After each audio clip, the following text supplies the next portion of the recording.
Hi, welcome. This is Dr. John DeMartini. This is one of the most amazing and inspiring shows that you can listen into. If you want to be on the edge of your seats, if you want to open up your heart, if you want to expand your mind, and you want to meet incredible people, stay tuned because you're just about to experience a transformative radio show that will change your life. And you're listening to the Dr. Pat Show that's coming up right next. The following audio is via a Skype call. Welcome to the Dr. Pat Show. Talk radio to thrive by. Powerful, inspiring, and coming to you live, bringing you stories of people like you and me, busting through and living life full out. Get ready to dare to wonder what your life would be like if you knew you could not fail.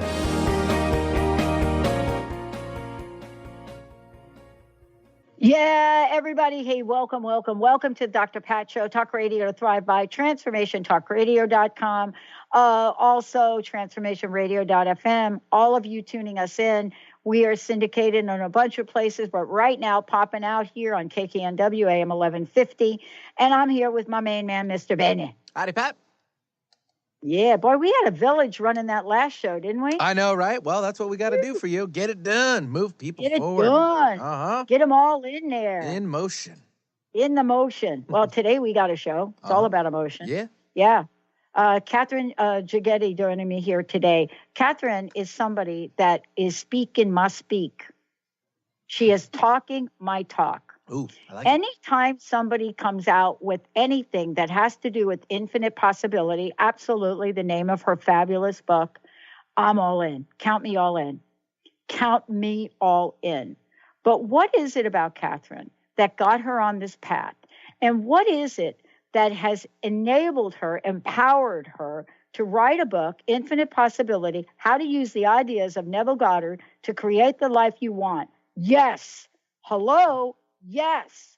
Why is it that she and I somehow along the way, Benny, to be in us, found out about Neville? Oh no. What is it? What is it about those core messages that are helping us live the life that we're living today? But if you want to know about, and Kate, let's just say Kate, British television presenter, author, background in science. That's why she and I are together. We both had that research thing that went on somewhere along the way. And what happened? Introduced to metaphysics. How? We both had moms that somehow were plugged into something and shared that with us. You're going to hear about what she learned, how she learned it, and what is it that speaks so true to her and both to me, to both of us, about Neville. And why are these messages today not just, maybe they're kind of cool, but they are actually essential to understand the world we live in today. You know, here we are, right? We look at the lives we create. You know, Kate moved to Switzerland. You know, she worked at the World Health Organization. She developed educational resources, right? You're going to hear about that. You're going to hear about what that journey was like for her, what it means to be part of Africa and Africa Health, what it means to be part of BBC Science Unit and BBC Radio, all of that. What is it that enables someone like Kate to step out into the world and not just have a voice for creating a better world, but to be a voice? Kate, it's great to have you here. Welcome to the show. Thank you for having me. I'm honored to be here. Yeah. What do you think about this? Like Infinite Possibility. When I got the review copy of the book, I didn't even finish like the whole thing. I was like, oh yeah, that's a yes. What do you think the draw is for us about those two words?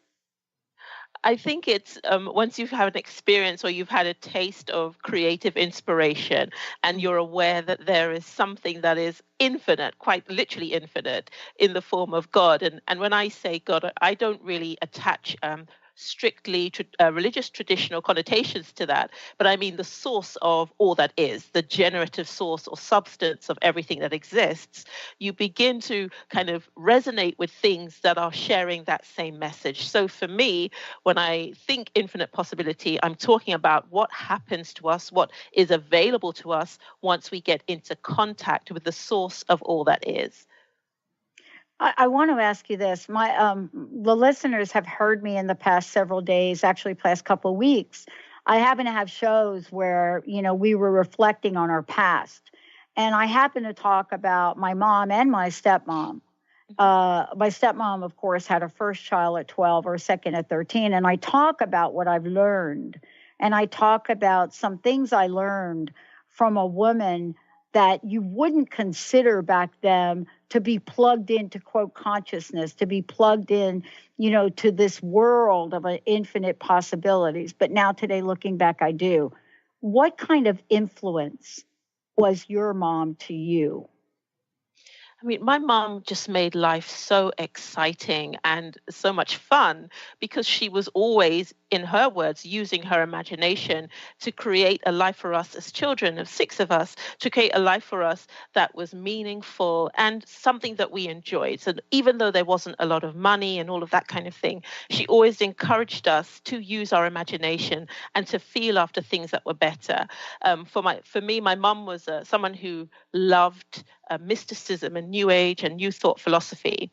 She did yoga as a young teenager, and was very deeply involved with spiritualism as a young person.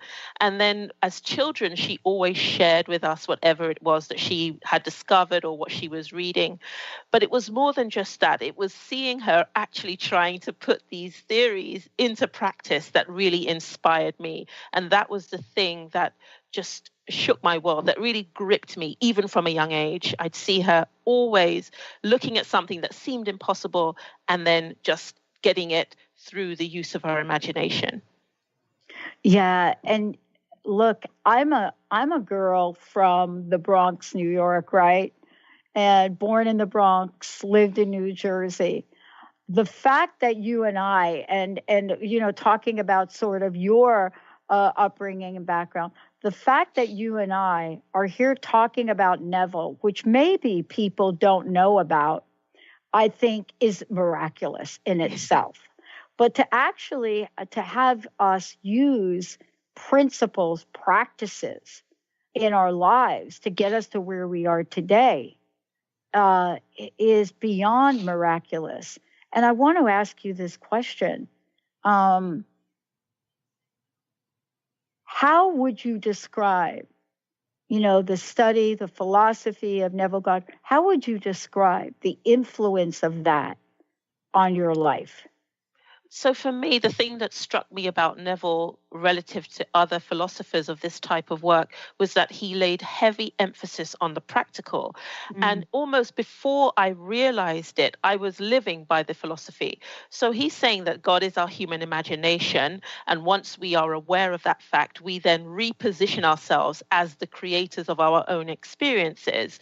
When you actually embrace that and put that to the test and discover it to be true for yourself, it takes over your life almost without you realizing it. So for me, it wasn't that I set out to study what he was teaching. I just became inspired through the way he wrote to put what he said to the test. And in doing that, I made discoveries for myself about what I was capable of, things I didn't know were even possible for me. And you mentioned in the introduction all the sort of different places I've been to. That kind of courage, being able to move away from home and to live in foreign countries, came from the confidence that I had being connected to the Creator and positioning myself as a creator. So I didn't have to go into those things afraid of what might happen. I went into those things having already decided what would happen for me. And I think that's the biggest impact that Neville has had on me. It's the fact that it's something that is very, very natural to all of us. It's just waiting to be awakened, if you like, in us. And you and I also have something in common. Some people have asked me, like, what, how, why do you believe some of the things you did? And I want to say to them that I wish I could pinpoint some sort of pivotal moment in my life where a light bulb went on. But even as a child, I had a knowing which was absolutely supported by a result. So I want to be really clear about this because it really does talk to what you just said. It's having a belief and having trust and having faith and believing in the infinite possibilities is one thing. But then seeing the results of that manifest time and time and time and time and time again, that's what your book is about. It's about talking about not just ideas, but these are ideas that have worked for you. And that's the way I see it. You're saying, listen, you and I, Kate, are not super special, except that we have a belief in outcomes and we work on making sure that that works. But aren't you too someone that believes in infinite possibilities and infinite results? Absolutely. And I love the way you just described that. I get asked that question such a lot now as people are starting to know who I am and know about my work. It's like, how can you believe this? But I'm saying it's based on personal experience. So when I say this philosophy works, I am talking from my personal experience. And there have been times when I first started out that it didn't work for me, but I wasn't dissuaded by that. I wanted it to work for me, so I carried on doing it. But I do emphasize when I meet anybody new or I'm talking to someone I already know, this is an experiment-based philosophy. It's practical and it's hands-on. Don't take anyone's word for it. Try it for yourself and start to establish your own record of evidence, something that you can refer to and feel confident in is the proof that you're seeking for that this thing is true. And for me, as you say, I believe in results every time. And so in the book, what I've done is I've given an idea, but I've immediately given an exercise to help them put that idea into practice. And that's what it's all about. Possibilities, but also results. Yeah. And, this is really one of the books that when I sat down and I started to read this book, I was, first of all, struck by how important our moms were in our lives together, right? The other thing I was really struck by is our view of metaphysics. And I want to talk about that when we come back. It's one thing for us, I think, as individuals to have a sense of what we think is going on in the subconscious and unconscious world. It's another thing to really see that world, to see the world as metaphysics, as a tool to help us energize the world of infinite possibilities. When we come back, we'd love to talk with you about that and to talk about the series of events for you, which help you not just step forward with the energy of metaphysics, but understand the possibilities of results through that. Let's take a short break, everybody. Yep, we've got lots of comments. We're going to let you know how to get a copy of the book and much more. Stay tuned. We'll be right back. Darcy Pariso is your connection to spirit, energy, and healing. You can meet Darcy in person at upcoming events throughout Seattle. Do you have questions about your animal companions, yourself, or do you desire to communicate with loved ones on the other side? Darcy will connect you and get answers. Darcy can also work with energy healing to help you and your animal companions feel more balanced and recharged. Visit darcypariso.com/events. Healing has a ripple effect. One person's healing affects everyone around them. This is where the power of sharing our stories can be so important. Tune in to Playing on the Edge Radio with Megan Edge each month on Transformation Talk Radio, as Megan provides you with ways of sustaining radical and powerful changes in your life. Enact the power of radical change. To find out more about Megan Edge, visit her website at meganedge.ca. Love Living Radio Ignite Your Whole Being with Emily Perkins is a show for those looking to explore the sparkling magnificence of their inner selves. Tune in every second and fourth Wednesday at 4 p.m. Pacific as Emily sheds a radiant light of love on the beauty and power that resides within you. Discussing love in all its forms through conversations that provoke awareness, curiosity, and expansion, Emily shares the unlimited power of love. For more information or to listen to this show, visit lovelivingHolistics.com. Conscious Confidence Radio, a timeless wisdom with Sarah Main. Tune in each month on Transformation Talk Radio and join Sarah on an adventurous journey to the deeper level of meaning to move beyond today's world of constant change, confusion, and uncertainty beyond the shadow of fear. This hit show explores key concepts such as confidence, values, and attitude in a dynamic way. To learn more about Sarah and her work, visit sarahmain.com. How would you like increased health and vitality? How would you like to avoid the onset of disease as well as slow the aging process? This is all possible through a simple, safe, and natural process. Every day we are either moving toward wellness or away from wellness. Hi, I'm Mary Jane Mack. I'd like to be your partner in achieving optimal health. Contact me now at maryjanemack.com or call 425-392-0659. Visit maryjanemack.com. Have you ever wondered if there's a way to heal the deep, hidden inner issues, wounds, beliefs, and traumas? The journey into spiritual healing engages people in all areas of their lives to heal themselves and others. Tune in each month on Transformation Talk Radio as Dr. Jaffe brings conversations of healing of body, mind, and spirit as he merges the excellence of traditional medicine with the beauty of spiritual healing. For more information about Dr. Jaffe, this show, and his work, visit drjaffemd.com. Hey, everybody. Welcome back. Welcome back. I'll tell you what, I can't even talk enough about how grateful I am to show up and be me and be with all of you every day. It goes beyond my wildest dreams, even the Dr. Pat show and Dr. Pat, that whole idea came from all y'all and Benny, of course. And the show was originally called Crust Busting Your Way to an Awesome Life. We had so much fun with that. And then we continued to have fun. And more importantly, to do good work in the world in ways that I couldn't have even predicted. But the one thing I know, and which Kate will talk about, is I never let go of the world of possibilities of what could happen to create a better world. I didn't know how to do it, and I got help. I got help from God. I got help from the universe. I got help. But what is it about that help? What did I have to do? What did I have to let go of?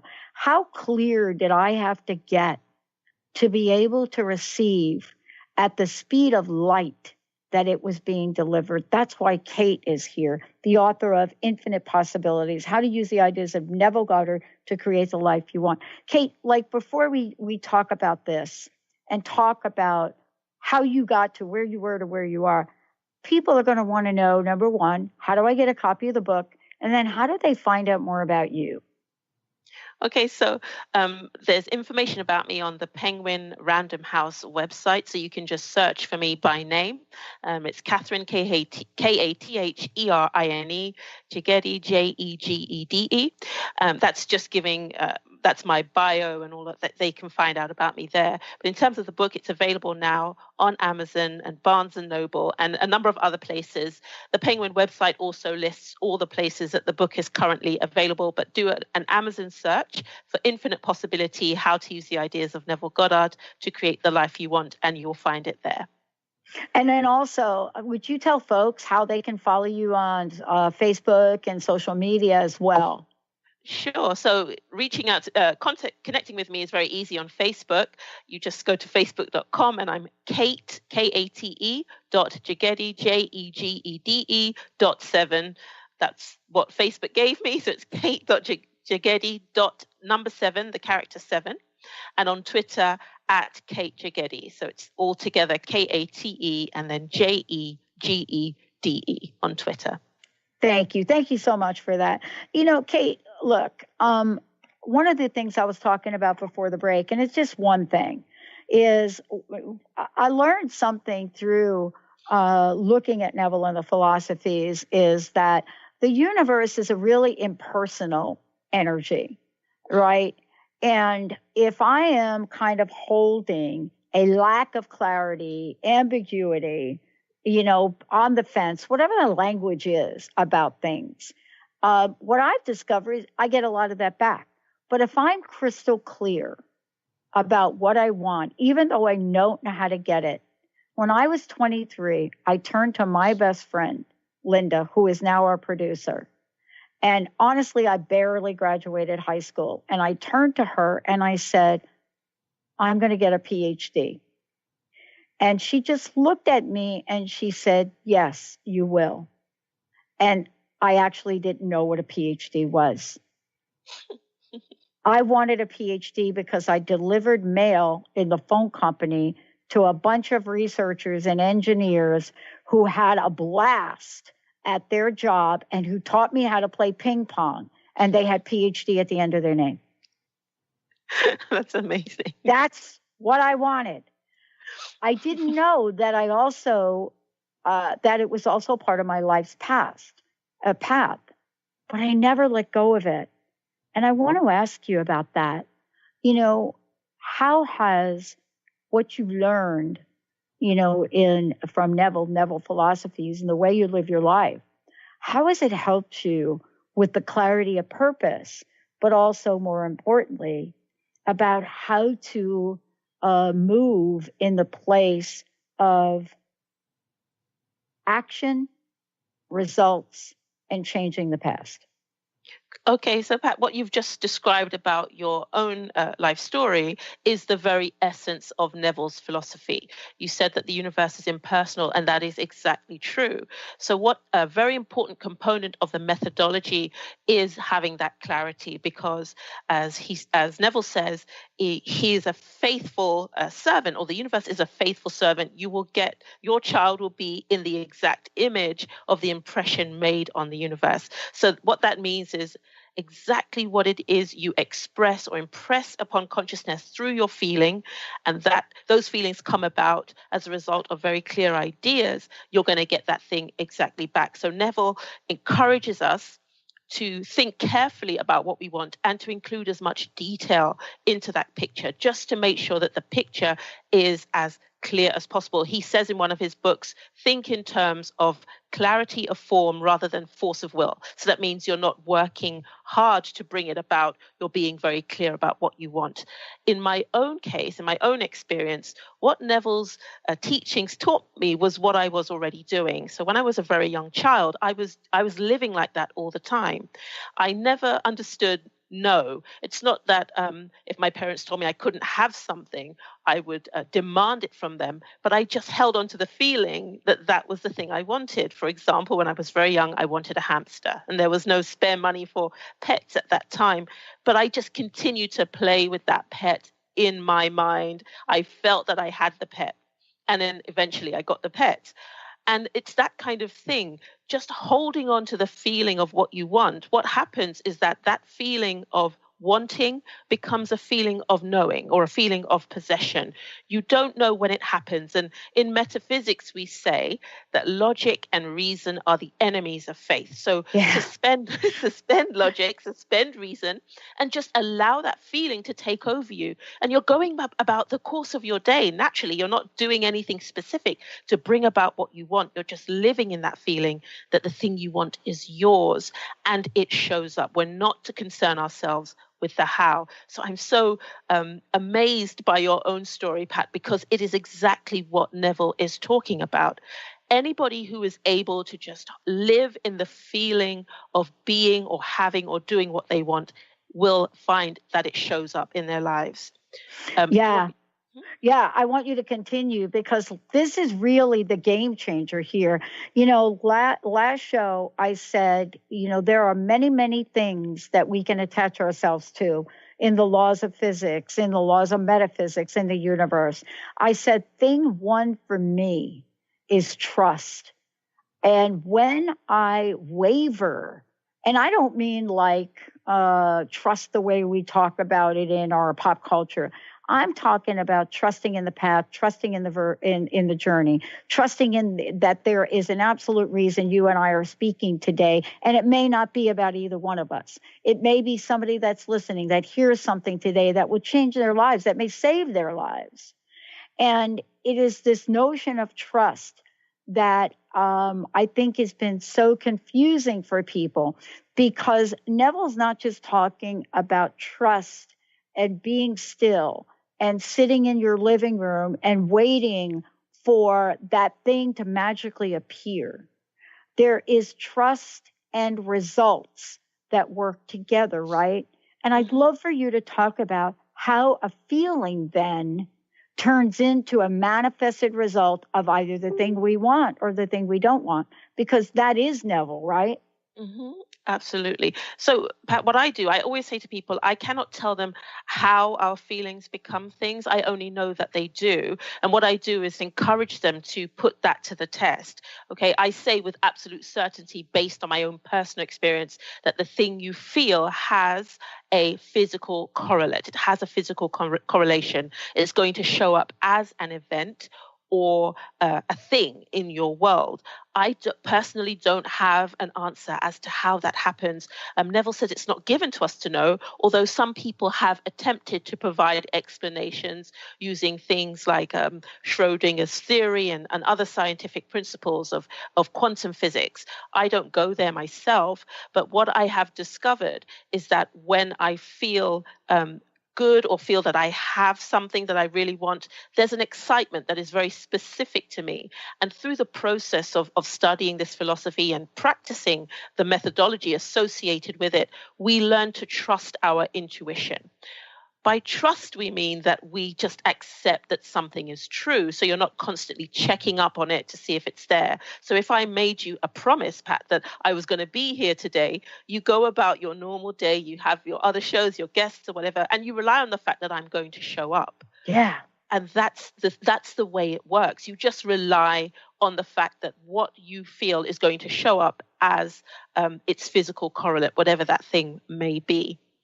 And so often in metaphysics, what happens is when you're asked to do something or not to do something, it simply means to perform an action. It's usually a mental action. So bringing to your mind, as Neville says, an image that implies that your wish has been granted, that your wish has been fulfilled. Whenever we do that, we will be aware of a pleasurable excitement that builds in us.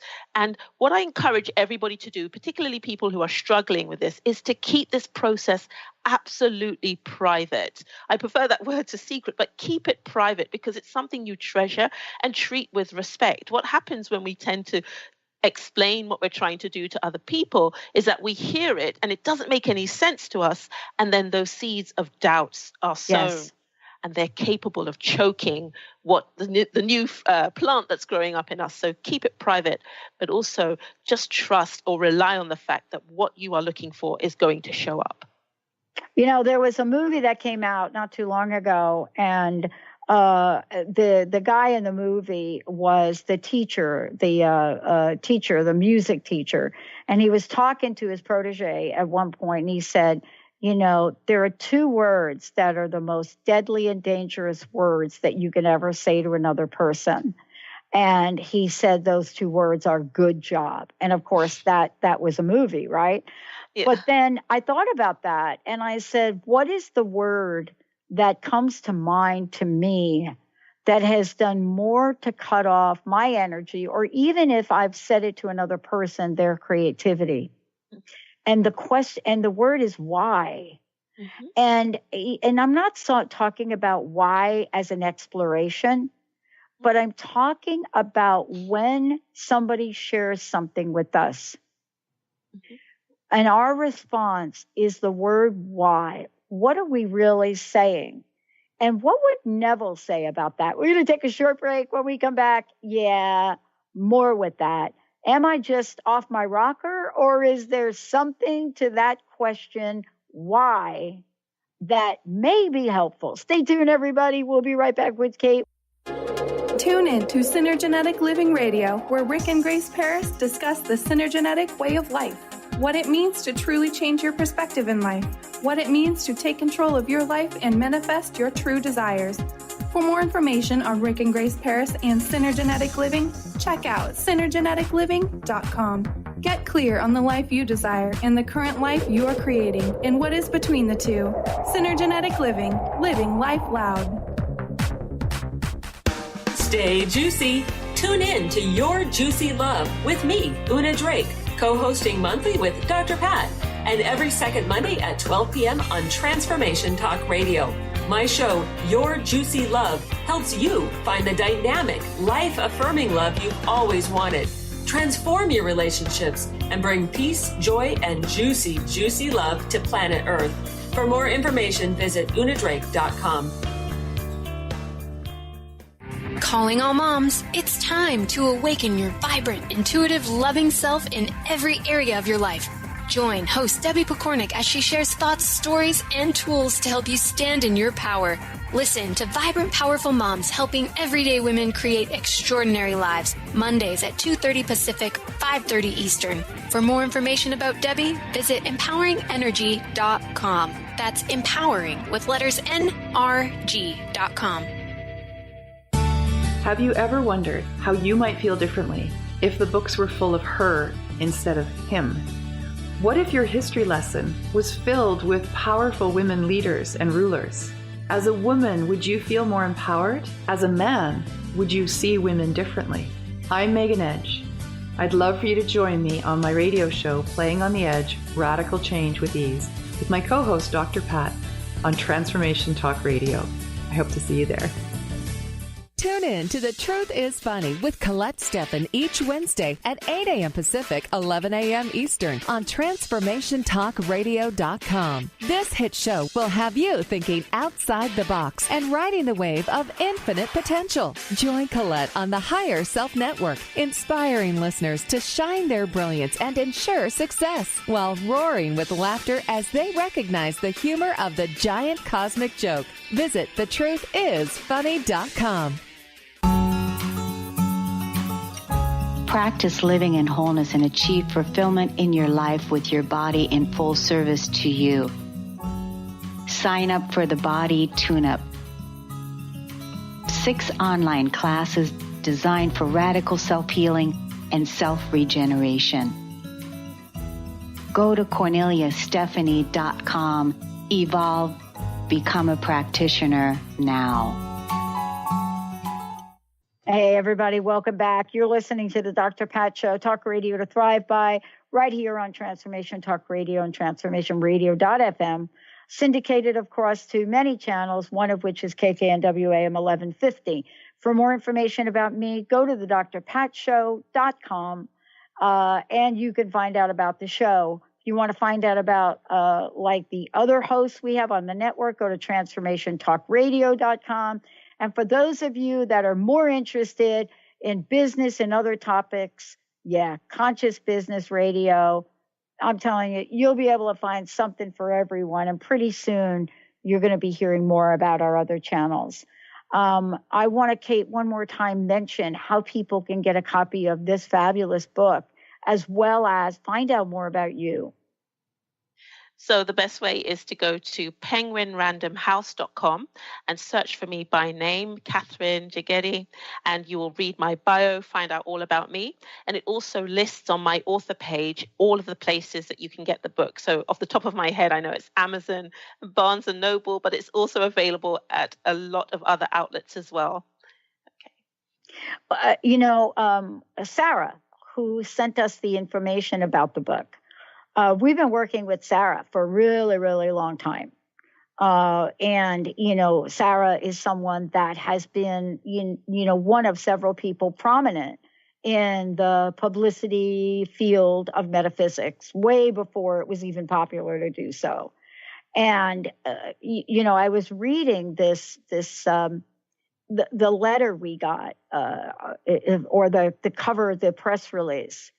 I was struck by a couple of things.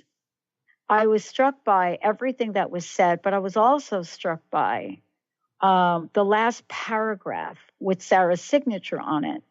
And I thought to myself, oh my gosh, this is such a personal message. And Sarah goes on to say in her press release, and we don't get press releases like this in our digital world much anymore. It's like, here's the book. You're going to love it. Can we do an interview? That's pretty much it. But she goes on to say, thank you for your consideration of this fine new property. And yeah, it is. I know that coverage by you would be a significant factor in its favorable release. And I look forward to hearing about your thoughts and plans to that end. And that is the kind of thing that Linda and all of us so appreciate. There's an energy in that. And there's an energy in the way you've written the book. And I want to make sure that folks know we're giving a copy of the book away, Infinite Possibilities, 1-800-930-2819. Give us a call.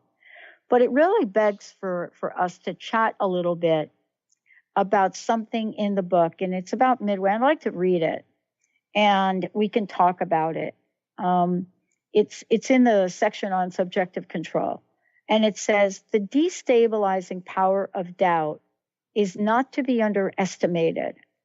For this reason, it is important that you really immerse yourself in the process rather than act as a spectator.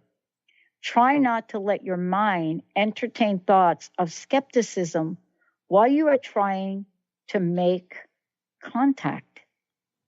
I love this because we become spectators in our own lives, Kate, and we don't know it.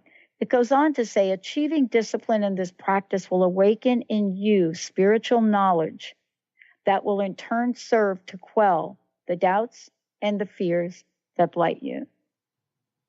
Boy, that if there's at least one takeaway for our conversation today, I think that's pretty significant. What do you think? I'm so happy that you brought that up. For me, that is rooted in a concept in metaphysics known as the duality of man. And many people don't realize this, but we have two distinct beings. We have our human being that we use to navigate the world around us and to experience the world and each other. And we have our authentic being that really is the governance of our human experience once we reestablish connection between it. And that is the part of us, the mind or the human imagination, that is made of the substance of God or universe or whatever you want to call it, the source of all that is. So what happens with doubt, what I would like people to understand about doubt is switching from operating from that position of infiniteness that we are ultimately to the human, to looking at things the way a normal human being would. And the thing about our human experience is that it is fettered by limitation and constraint. There is only so much we can do, even though people are exploring their physical potential, and many of us are able to do incredible, phenomenal things. There is a limit to what you can do. And even the most intelligent among us would only have so many or a finite way of solving a problem or addressing an issue. Our creative mind sees no limit to what can be done. And what doubt does is it literally shuts off the tap. So if you think of your infinite creativity being this tap, this faucet that's on full blast and the water's pouring out and pouring out and pouring out, doubt switches that off because it knows that there is only so much the human mind can take. So it's very, very important to suspend doubt when you're engaging in any of the methodology. You can be skeptical. I don't mind people being skeptical when they first approach the philosophy. I think it's healthy to be skeptical, just not to the point where you're unwilling to try something. But it's very important that when you are actually practicing these techniques, that you are operating from the position of your imagination or your infinite self.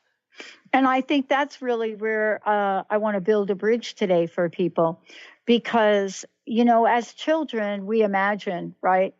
As a child, I was always imagining. I was called the daydreamer pretty much 24/7 in school, all of that. And, I never really was, my mom never really deterred it. You know what I mean? Mm-hmm, mm-hmm. I would get called out on it, but I would never get punished for it. Right. Mm-hmm. See? And so I got to explore things and I got to stay in that place. But I really think now we know about the science of this, don't we? Yes. We now know, and you are somebody that is in the world of science.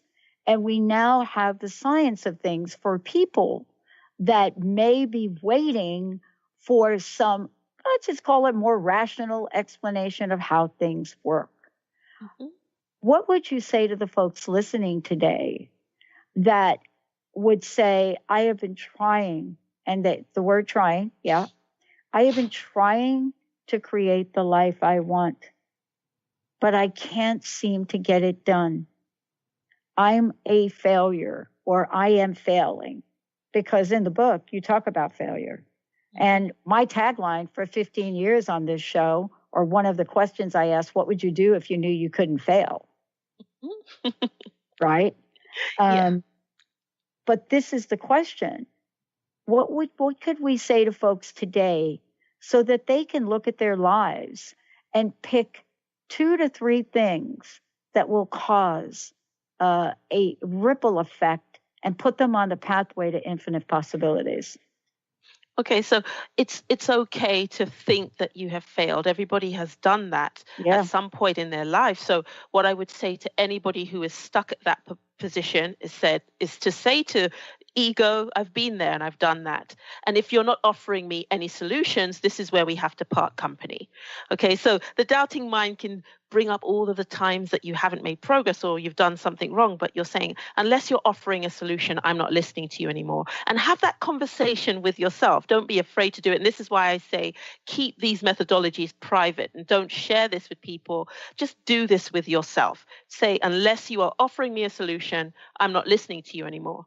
And from that point, I want people to really look. They will find some instance in their life where what they felt corresponded to something they experienced, and that could include something bad. Immediately you do that, you understand that, okay, this is the connection that is being described here. And then I want them to start experimenting with feeling good. What happens often, Pat, with people when they're trying to manifest something specific is that they don't realize that they are perpetually wanting that thing, or they're trying to will it into existence. And you can never wish for something hard enough to make it happen. Right. What you have to do is to let go of wanting it to happen and step into it already happening. And I'll give you an example. Please. I use this all the time. I say to people, if I were to ask you what you did for a living and you told me, like, for instance, you're a broadcaster, Pat, you have a very specific feeling relative to that answer. If I were to ask you what you wanted to be and it was something else, you would feel differently in answering that question. So what I do is say to people, play this game with yourself. Ask yourself what you do and notice how you feel. And ask yourself what you would like to be and notice how you feel. And what these exercises teach people is how to align the feeling of already being something with something they want to be. It's not that difficult. You begin, as Neville says, just to perform some mental action in your mind that implies that that is true. You're not trying to make it happen. You're just performing it mentally. So you're using your mental senses of taste, touch, hearing, sight, and sound to experience something that implies that you are the thing you want to be. It's not difficult to do. It does take a little practice, but it's a great deal of fun. If we're going to think about something, why don't we think about that? Why don't we play with the, okay, what will happen is, as you become more comfortable in it, you can achieve that level of comfort by doing it over and over again.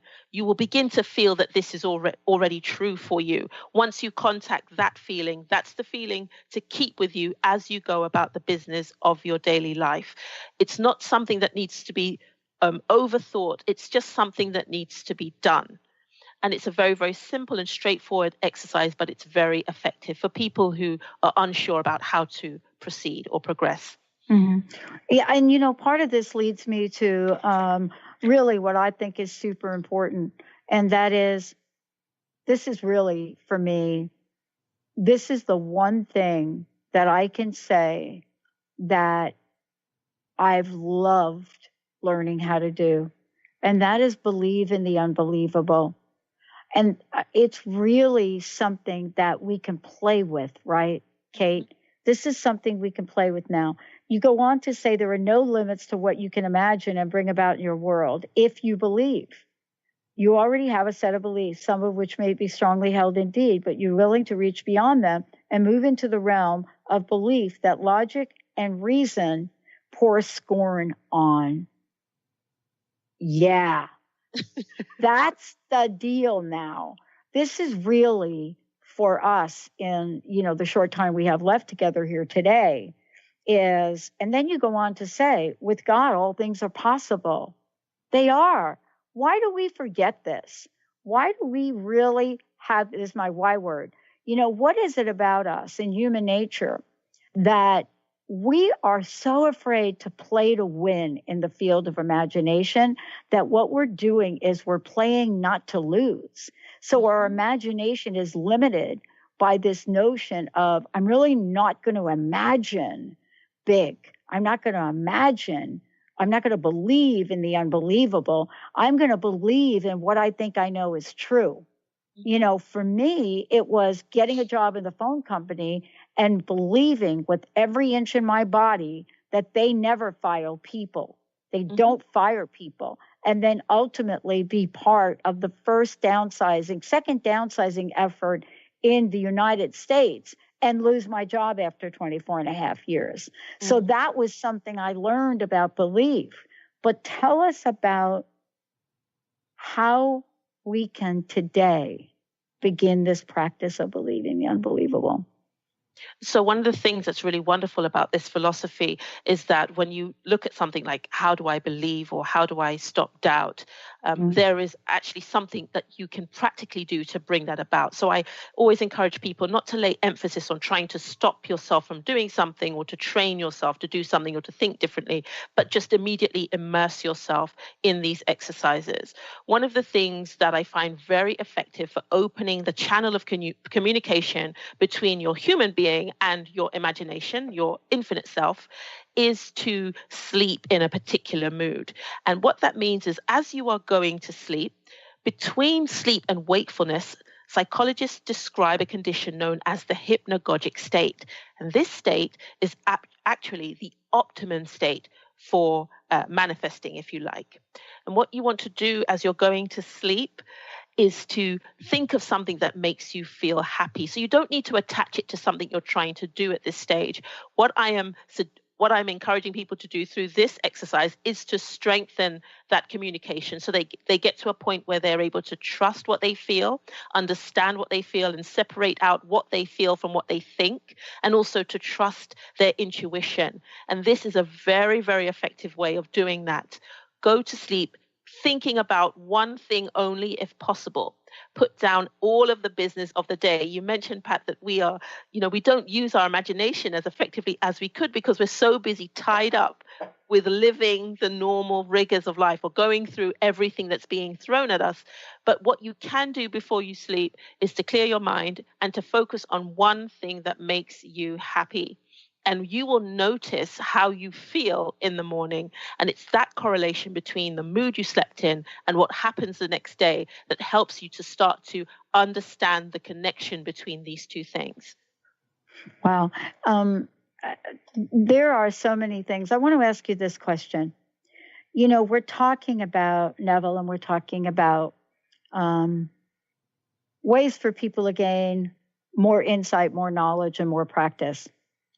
What would you say has been one of the most significant things that you've learned, discovered, and then enacted in your journey to being you?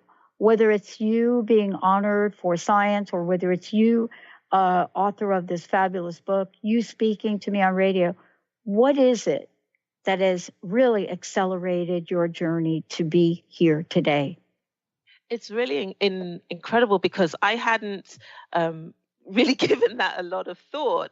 But actually, when I think about it, this book has to be, and the work that I'm doing now has really catapulted me into an area I never thought possible, just in terms of my own spiritual growth and all of that. And what I mean by that is I had been studying Neville's teachings for a long time.